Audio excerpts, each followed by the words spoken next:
Adeus Terra, Episódio 2. Algumas coisas precisavam ser realizadas com urgência.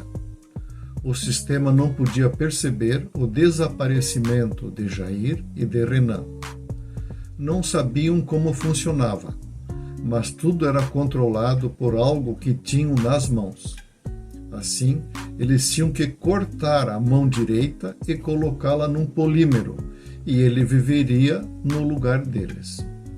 Efetuariam escaneamento da memória de Jair e Renan e a implantariam em cada um dos androides. Os androides iriam fazer exatamente tudo o que eles faziam, inclusive comer a gosma.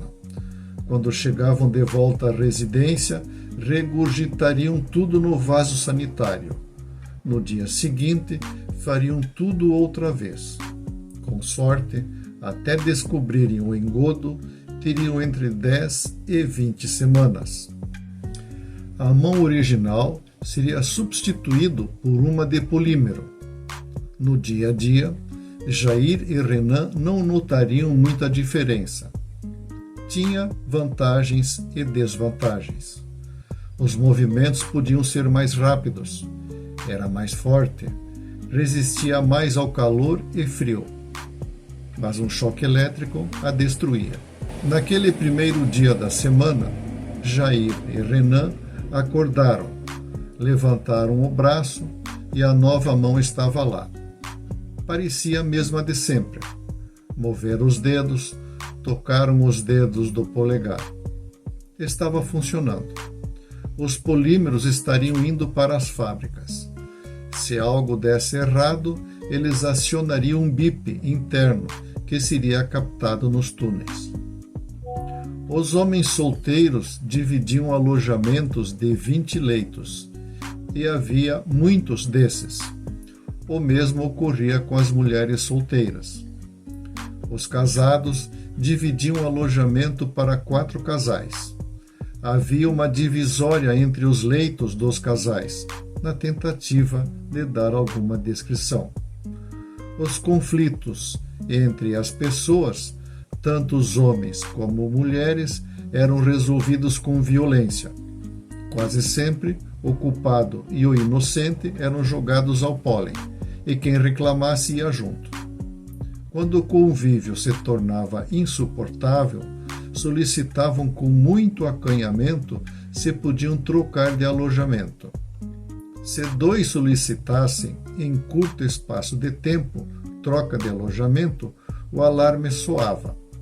Passavam a monitorar o alojamento para descobrir quem era o insuportável. Por norma, acabava no pólen. As mulheres grávidas recebiam especial atenção e o casal ia para um alojamento exclusivo. O bebê ficava com a mãe enquanto conseguisse amamentar. Depois ia para uma creche. As atividades eram distribuídas conforme a aptidão de cada um. Não havia distinção de sexo. A população não passava de 2.000 pessoas. E numa das explorações pelos túneis, descobriram um enorme salão com 4 espaçonaves e um monte de peças de reposição. Mamed não tinha ninguém que soubesse o que fazer com aquelas máquinas. A duros custos, aprenderam a hackear as máscaras. Assim, não eram detectáveis e nem desligavam. Com a descoberta das naves e do plano de invasão, concluíram terem urgência em sair dali. A Terra era um lugar perigoso e seriam caçados em qualquer buraco que se escondesse. Os habitantes dos túneis precisavam mudar de planeta. Se as naves funcionassem, poderiam tentar uma viagem interplanetária e começar tudo outra vez, no outro lado do cósmico. Era nisso que Jair entrava. Na manhã seguinte, levaram Jair e Renan onde as naves estavam. Ele informou que se tratava de 2 naves de rapina, uma de transporte e outra de tanque de combustível. Foi até a nave de transporte. Procurou aqui e ali, até que clicou em algo e uma grande porta abriu no alto. Desceu até encostar no solo, que servia de rampa de acesso. Jair olhou para Edna, a mulher que o havia raptado. Começou a ter uma simpatia por ela. A pegou pela mão e subiram a rampa. Foram seguidos por Mamed, Renan e Cagete. Esse último, fiel escudeiro e guarda-costas. Encontraram um espaço que parecia com o enorme de um barril. Na parte da frente, viram uma escada, tipo marinheiro. No topo da escada havia um patamar e uma porta. Jair foi na frente. No patamar, em frente à porta, encontrou um círculo pequeno. Empurrou com o polegar. A porta deu um tranco. Pulou para dentro uns 5 centímetros e depois correu para o lado. Algumas luzes acenderam, iluminando a cabine de comando. Viram 2 assentos, juntos a uma infinidade de botões e sinalizadores. Jair se sentou no assento de comando da nave de cargas. Foi rodeado pelos demais. Alguém entende um pouco disso? Perguntou. Nenhuma resposta. Edna, sente-se no lugar do copiloto. Apontou para o assento ao lado. Temos meio tanque de combustível magnético e quase cheio de combustível químico, Jair falou e olhou para Mamed, esperando alguma reação. Vamos ver se ela ainda funciona. Na tela do monitor, tocou em alguns pontos. A tela alterava de imagem, até aparecer um grande círculo vermelho inscrito: Liga. Posso? Mamed balançou a cabeça. Jair tocou no meio do círculo. A nave gemeu. Escutaram um zumbido e assustaram-se. A tensão aumentou. Calma, calma, ela está aquecendo. Por enquanto está tudo certo. Sentiram que a nave fez um leve movimento para cima. Cagete, por favor, desce no piso e confira se ela subiu. Dá uma geral ao redor e verifica qualquer coisa normal, fumaça ou peças desprendendo. O rapaz foi e voltou bufando. Ela está a meio metro do chão e acho que está tudo certo.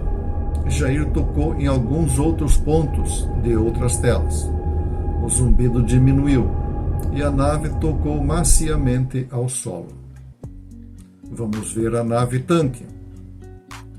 Descobriram que essa nave também funcionava. Os tanques estavam pela metade. Depois foram até uma das naves de rapina. Jair tentou de diversas formas fazer alguma coisa abrir, mas nada. Tentou na outra e deu no mesmo. Então decidiram voltar à sala de Mamed e traçar alguns planos e metas. As 2 naves tinham os programas embarcados de treinamento. Era só colocar o sistema nesse modo e tudo era simulado, inclusive eventuais danos e até destruição total. Selecionaram um grupo de homens e mulheres e os separaram dos demais. Montaram alojamentos no salão das naves. Ninguém saía e ninguém entrava. Não tinham certeza se algum infiltrado os entregaria ao povo de cima. Parte desse grupo foi selecionado para trabalhar na adaptação da nave transporte para receber pelo menos 1.500 pessoas, mantimentos, água e tudo mais necessário para sobreviver por 1 ano. A outra turma passaria por um treinamento de pilotagem. Montaram um plano para furtar algumas máquinas que fabricavam as gosmas e grandes quantidades de produto básico. Precisavam ser discretos para não chamar a atenção sobre a intensa movimentação nos subterrâneos. Jair treinou Renan e Cagete. Eles passaram a treinar os outros. Após uma semana, Cagete foi promovido a chefe de treinamento. Jair e Edna passaram a se dedicar às naves de rapina. A turma da limpeza descobriu um novo salão com muitos armários. Num deles havia trajes para navegadores. Jair vestiu um com 3 estrelas nos ombros e colocou no pulso uma pulseira que estava junto ao traje. Quando chegou perto da nave, sentiu um fremido no pulso. Ouviu um estalo e um retângulo pulou para fora, na parte de baixo da nave. Procurou algum contato, mas nada. Encostou a pulseira sobre o triângulo e arrastou para lá e para cá. De repente, ouviram um baque surdo. No meio da barriga da nave, uma abertura desceu e luzes se acenderam. Numa rápida olhada, Jair e Edna constataram que precisariam de pelo menos 20 pessoas treinadas para fazer a nave voar e defenderem-se de ataques que certamente iriam ocorrer. Sentaram-se nos assentos de comando. Era tudo diferente e muito mais complicado que as outras 2 naves. Jair e Edna estavam quase sempre juntos e uma afinidade começou a unir os dois. A diferença de idade era grande. Ela não tinha certeza, mas achava que pelo menos aos 35 chegara. Ele, pelas conversas, estava com 85. Não parecia. Na verdade, era um homem conservado. Em virtude da urgência em fazer as naves decolarem, dormiram algumas vezes na cabine de comando da Rapina 1. Jair não lembrava da última vez que teve alguma proximidade feminina. Ela achava os colegas ignorantes demais e não sentia atração por ninguém. No final de turno, alguém lembrou e levou 2 rações de gosma para os 2. Jair contou como lembrava das coisas, antes de tudo acabar. Ela perguntava, ele respondia. Um encosto de braço inesperado, ela sentiu os pelos dele a espetando. Alguma coisa irrompeu dentro dela. Ofereceu os belos lábios. As bocas uniram-se, inicialmente meio sem jeito, depois voluptuosamente. Tiraram um a roupa do outro e no piso da ponte de comando tudo aconteceu. Mamed, que de bobo nada tinha, percebeu a conexão e os colocou no alojamento de casados. 3 semanas passaram num estalo. O estoque de produto básico e máquinas de gosma só aumentava. Os 2 androides ainda enviavam sinais informando suas atividades. Aparentemente, não haviam sido descobertos. As equipes treinavam sem cessar na nave tanque e de transporte. O problema eram as 2 naves rapinas. Elas eram muito mais potentes, rápidas e ágeis. Qualquer encosto no timão e a rapina alterava instantaneamente de direção. Outra dificuldade era que basicamente todas as naves possuíam 2 motores. Um fornecia potência magnética. Dentro da atmosfera da Terra, criava uma espécie de antigravidade e movia a nave somente na vertical. O outro motor fornecia potência química e dentro da atmosfera permitia movimentos horizontais e laterais. No espaço, o motor magnético resolvia todos os movimentos. O motor químico provocava um enorme barulho e seriam facilmente detectados. Passados 3 meses, as equipes de navegadores estavam definidas. Numa noite, o alarme soou. Estavam sendo invadidos. Mamed enviou 5 pelotões, cada um composto de um humano e 10 androides. A ordem era não mostrar muita força, segurar os pretorianos, o que fosse possível, deixá-los confortáveis no confronto. Reuniu todos os humanos e explicou a situação. A escolha tinha que ser feita agora. Vai ou fica.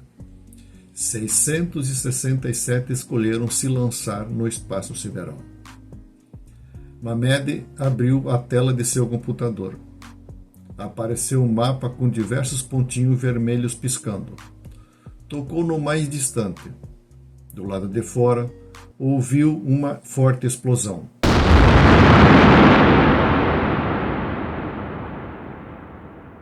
Um alto edifício onde os de cima habitavam veio ao chão. Um batalhão de pretorianos correu para lá, e algumas aeronaves sobrevoavam a região à procura de qualquer ameaça. 20 androides, escondidos e fortemente armados, dispararam diversos foguetes. Um atingiu uma nave e ela explodiu. Foi de encontro a outro edifício que desabou. O comando dos pretorianos enviou reforços. Mandou os que estavam invadindo as cavernas recuarem e dar apoio ao local da conflagração. Afinal, aquele buraco havia somente meia dúzia de gatos pingados. As naves foram carregadas apressadamente. Os 600 acomodaram-se nas naves. Mamed escolheu outro pontinho no lado oposto e nova detonação ocorreu.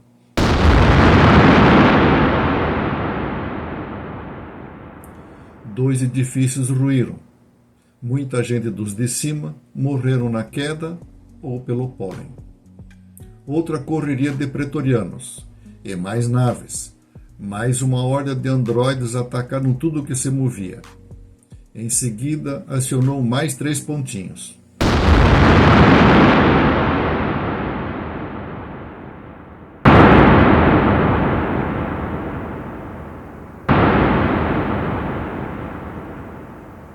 Do lado de fora das cavernas, o barulho era infernal. As fábricas pararam a produção e os operadores foram dispensados. As 4 naves, sob comando de Jair, acionaram os motores magnéticos e depois os químicos.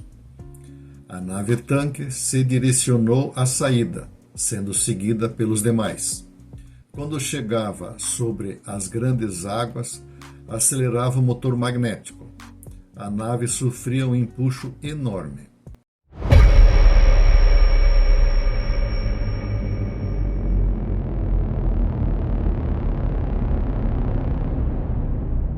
Algumas pessoas ficaram inconscientes.